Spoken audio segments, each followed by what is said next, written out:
Assembly సమావేశాలంతా కూడా సాంప్రదాయాలకు విరుద్ధంగా నిబంధనలకి రూల్స్కి వ్యతిరేకంగా ఈ యొక్క అసెంబ్లీ సమావేశాలు మొదటి నుంచి నడుస్తూ ఉన్నాయి. మొట్టమొదటి రోజు సమావేశం కాగానే సమావేశం ముగిసిన వెంటనే మరి స్పీకర్ గారి దగ్గర BAC మీటింగ్ అంటే బిజినెస్ అడ్వైజరీ కమిటీ మీటింగ్ మరి వారి సమక్షంలో leader of the house, legislative party affairs minister, opposition party నుంచి కూడా సభ్యులందరూ కూడా పాల్గొంటారు. రెండోది BAC మీటింగ్ అయిన తర్వాతనే ఎన్ని రోజులు ఈ అసెంబ్లీ సమావేశాలు జరుగుతాయో చెప్పాల్సిన అవసరం ఉంటుంది. మూడవది లీడర్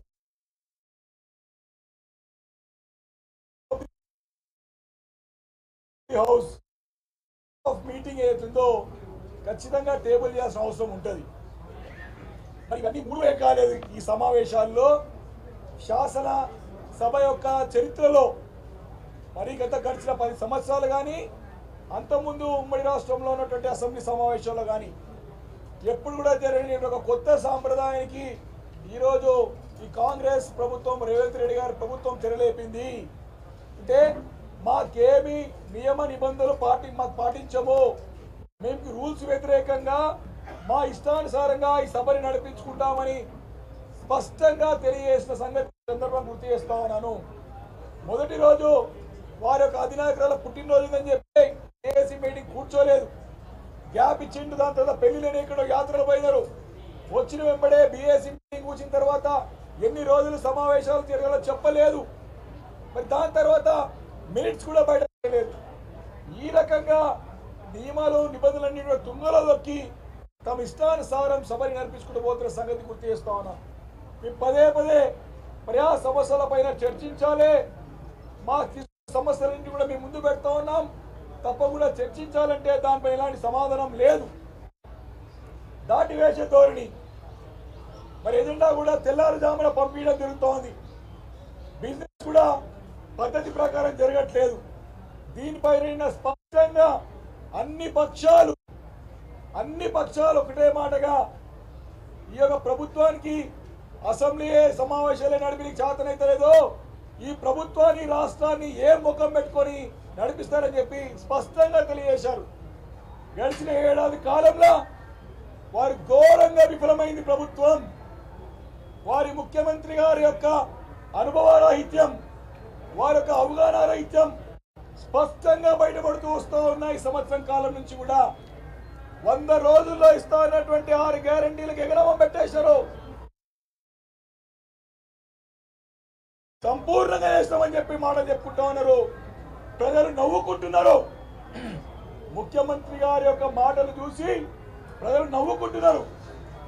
ఈ రోజు గడిచిన 4-5 రోజుల నుంచి కూడా అన్ని అంశాల పట్ల బీఆర్ఎస్ పార్టీ తరఫున మేము గట్టిగా నిలబడి ప్రభుత్వం ఒక వైఫల్యాలను ఎండగడుతూ ఉంటే ఏ రకంగా వీరిని పక్కదారి పట్టించాలని చెప్పేసి మరి నిన్న మొన్న మా పార్టీ కార్యనిర్వాహక అధ్యక్షులు కేటీఆర్ గారి పైన మరి ఏసీబీ వారితో FIR చేయించినారు.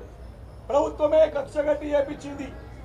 పదే వారు ఇచ్చినటువంటి 100 రోజుల్లో 6 గ్యారంటీలు 420 హామీల గురించి పదే ఎత్తియుక్తా ఉంటే, అడుగుతూ ఉంటే వారి వైఫల్యాలు అనేక వైఫల్యాలు ఎత్తియుక్తా ఉంటే మరి వాటికి సమాధానం చెప్పలేక డైవర్షన్ పాలిటిక్స్ చేస్తానికి ఎన్నో కేసులు, ఎన్నో విచారణలు, ఒకటి దాదాపు 12 నెలలుగా వస్తోంది. 12 నెలల్లో 12 విచారణలు చేసి వీళ్ళు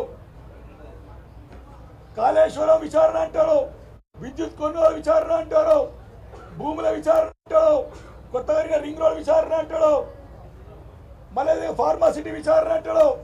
అన్ని విచారణ ఈయన పని మొత్తము మరి ఈ పుణ్యకాలం అంతా కూడా విచారణ ఏనికి సరిపోతుంది. 5 సంవత్సరాలు దీనికే గడిచిపోతుంది. కాబట్టి నిన్న ఏదైతే వారు చెప్పినారో ఆ అంశం పట్ల తప్పకుండా చర్చ జరగాలని చెప్పి మేము స్పీకర్ గారి నిన్న కానీ మొన్న కానీ లిఖిత పూర్వకంగా అర్జెంట్ మోషన్లో ఈరోజు అర్జెంట్ మోషన్ తరఫున అన్ని రకాల అన్ని ప్లాట్ఫామ్లో అన్ని ఫార్మాట్స్లో స్పీకర్ గారిని ప్రభుత్వాన్ని అడగడం జరిగింది.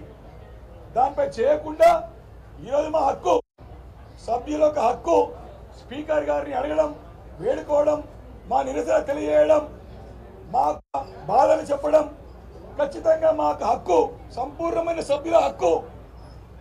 119 సభ్యుల్లో స్పీకర్ గారితో ప్రతి ఒక్కరి సభ్యుని యొక్క హక్కులు కానివ్వండి, వారి యొక్క మరి సభ్యుడుకున్నటువంటి విషయాల పట్ల వారు సానుకూలంగా స్పందించాల్సిన అవసరం ఈ సభ పైన, స్పీకర్ గారి పైన ఉంటుంది.